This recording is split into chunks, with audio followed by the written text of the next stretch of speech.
Chers téléspectateurs, bienvenue encore ce jour sur Boostic TV. Nous sommes heureux de vous avoir avec nous. Et aujourd'hui, comme nous l'avons dit la semaine dernière, nous continuons à parler de l'Afrique du Sud, ce grand pays, ce beau pays. Ok? Et aujourd'hui, nous parlons de la révolution économique de l'Afrique du Sud. Si vous n'êtes pas encore abonné, s'il vous plaît, abonnez-vous. Si la vidéo précédente vous a plu, je vous invite à la partager avec vos amis et surtout à partager celle-là qui nous parle de la révolution économique de l'Afrique du Sud. Quel pays n'a pas envie de connaître un développement, comment dirais-je, exponentiel? Ok?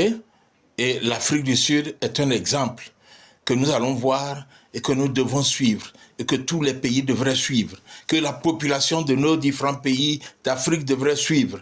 Nous devons tous aller à la révolution économique de nos pays.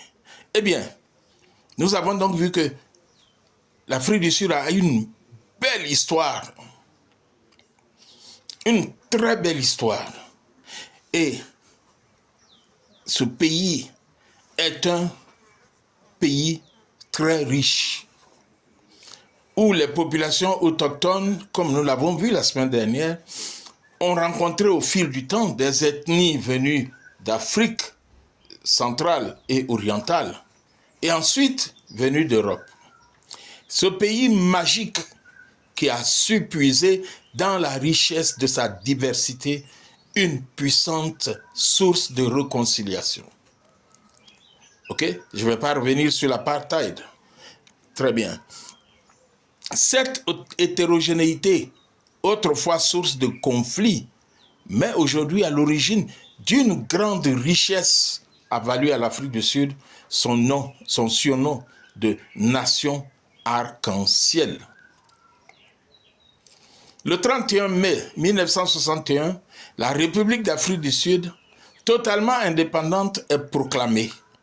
Et Charles Swart est le premier président. Alors qu'ailleurs en Afrique, les colonies accèdent à l'indépendance, le régime de l'apartheid va encore être renforcé par le National Party. Donc ce parti dirigé par les Blancs. L'Afrique du Sud est un pays extrêmement riche en ressources de base, marqué par l'abondance et la variété de ses minéraux et par des exploitations agricoles modernes. Oui, les Blancs qui étaient là avaient des exploitations agricoles modernes. Ils avaient récupéré pratiquement toutes les terres qu'avaient les Noirs. Et donc, ils ont développé une agriculture moderne. L'Afrique du Sud est le pays extracteur d'or, le premier pays extracteur d'or et de platine, et l'un des premiers pour le diamant et l'argent. La révolution économique de l'Afrique du Sud a été rendue possible au siècle précédent par le développement du secteur minier et d'une agriculture commerciale moderne. Notez bien que le pays est déjà passé à la phase d'économie post-moderne dans laquelle le tertiaire joue un rôle désormais essentiel.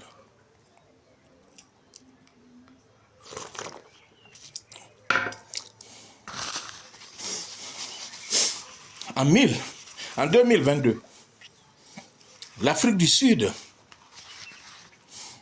est la première économie d'Afrique australe. Elle avait plus de 2/3 du PIB de l'Afrique australe, c'est-à-dire la partie sud de l'Afrique. Et la seconde en Afrique subsaharienne, avec 420 milliards de dollars US en 1921, derrière le Nigeria, qui avait 420 milliards, j'ai dit, pour l'Afrique du Sud. Le Nigeria qui avait 440 milliards de dollars. L'Afrique du Sud est considérée comme le pays le plus développé du continent. Et ce n'est pas faux. J'y suis actuellement. OK? Et je vois, je suis allé dans plusieurs des grandes villes de l'Afrique du Sud pour découvrir la beauté et le développement de ce grand pays, où vous avez des boulevards de 12 voies, 6 à gauche, 6 à droite. L'économie de l'Afrique du Sud a connu des hauts et des bas depuis plusieurs décennies. Bien qu'elle soit dans le très fermé club des économies émergentes, l'économie sud-africaine reste dépendante de ses ressources minières. C'est un secteur qui assure jusqu'à nos jours près de la moitié des recettes d'exportation du pays. Mais il ne faut pas occulter par ailleurs le niveau de développement qu'enregistrent les autres secteurs d'activité. La puissance économique sud-africaine ne se limite pas à l'extraction des ressources minières. D'autres secteurs porteurs font et consolident la résilience de l'économie du pays. Excusez-moi. Il fait un peu frais dans ce pays en cette période. Là, je suis à Pretoria. L'Afrique du Sud est un pays doté d'une économie moderne, relativement diversifiée et qui dispose de nombreux atouts que nous allons égrener pour vous, nos téléspectateurs. Et n'oubliez pas que Boostich TV, Boostich surtout, veut vous voir autrement, percevoir autrement et surtout agir autrement. OK? Donc, ce pays,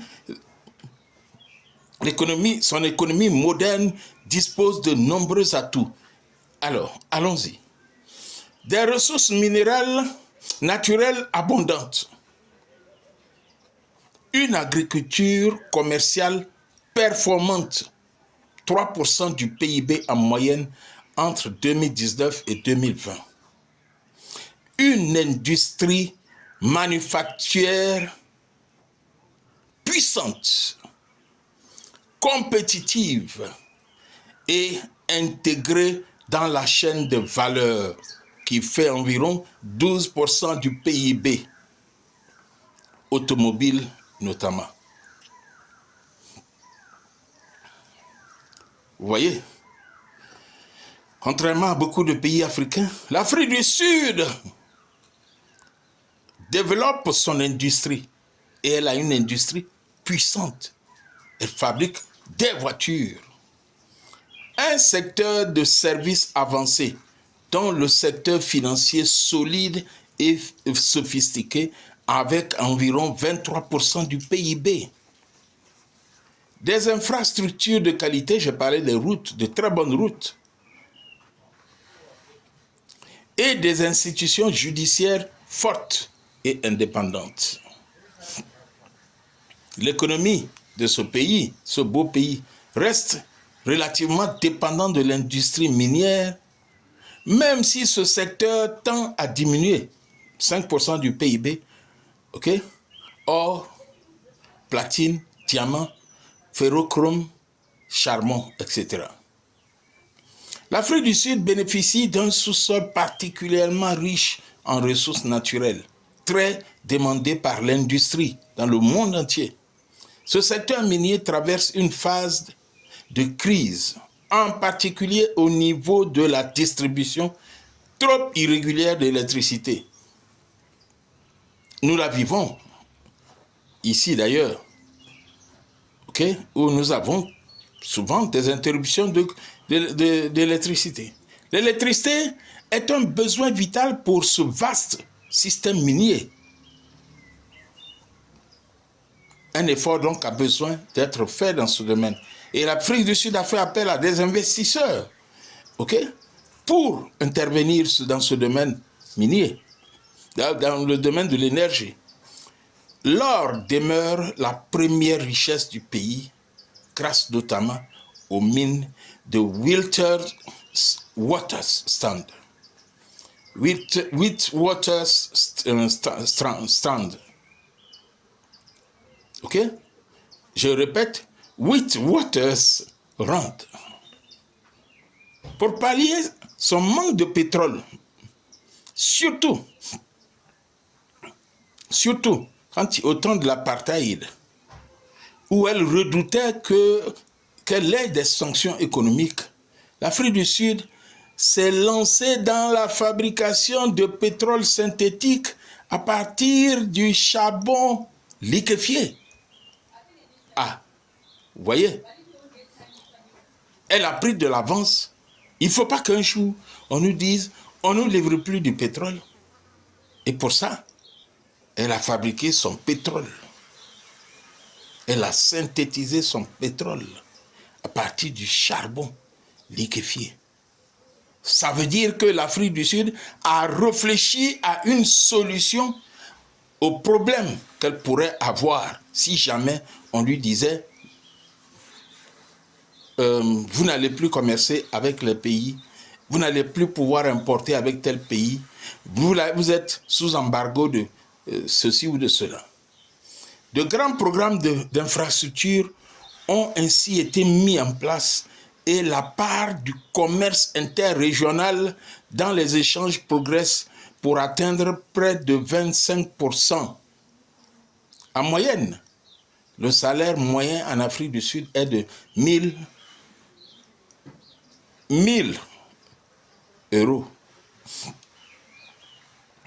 L'économie de l'Afrique du Sud est une économie à deux vitesses. Une partie est de pair avec les pays industrialisés, ça se voit. Et l'autre a des besoins criards. Il faut visiter ce pays dont la diversité demeure une richesse. Et je vous invite à y faire un tour. À l'unisson, les Sud-Africains construisent une économie moderne, révolutionnaire.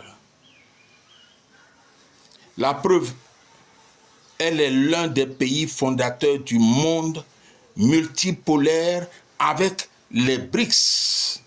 Brésil, Russie, Inde, Chine, Afrique du Sud. Ah, un pays africain révolutionnaire, capable de dire non au pays promoteur de la pensée unique. Je répète, un pays africain économiquement révolutionnaire, capable de dire non au pays promoteur de la pensée unique. Mes chers amis, n'oublions pas les lions de l'Afrique du Sud, le safari. Vous venez en Afrique du Sud, faites du safari. Allez voir les zèbres de l'Afrique du Sud, les lions de l'Afrique du Sud. Vive la nouvelle Afrique. Vive l'Afrique du Sud. Chers téléspectateurs, si cette vidéo elle est longue, parce que l'Afrique du Sud est grande, si cette vidéo vous a plu, s'il vous plaît, faites des commentaires, abonnez-vous si vous n'êtes pas encore abonné, invitez vos amis à s'abonner, partagez-la au maximum pour que chacun puisse en tirer des leçons et que tous les pays africains puissent voir que nous pouvons révolutionner nos économies à condition de le vouloir. Et je vous invite à voir autrement en regardant cette vidéo. Voyez autrement, percevez autrement et surtout ne restez pas sur le fait d'avoir vu, d'avoir entendu, d'avoir perçu. Non, agissez. Changeons l'économie de l'Afrique. Que à l'unisson, que nos diversités soient une force, mais qu'elles ne soient pas des points de divergence. Ok? Mais que ce soit une force qui nous permette d'aller au développement économique. Boostage, la clé du succès. Bye bye.